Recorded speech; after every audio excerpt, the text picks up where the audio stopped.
உபதேசம் இறை விசுவாசிகளுக்கு பயன்படும் என்று அல்லாஹ் சொல்லுகிறான். அந்த நம்பிக்கையை நீங்கள் பாழாக்கி விடாதீர்கள்.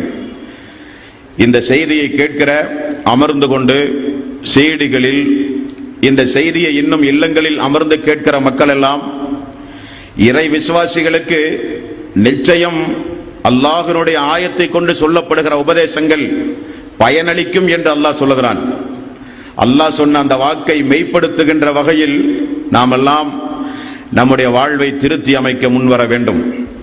51வது அத்தியாயம் 55வது வசனம், வதக்கிர் ஃபஇன்ன ذிக்ரா தன்ஃபஉல் முஃமினீன்.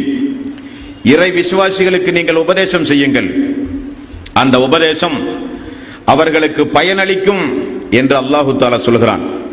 அப்படிப்பட்ட இறை நேச செல்வர்களாக நாம் எல்லாம் மாற வேண்டும்.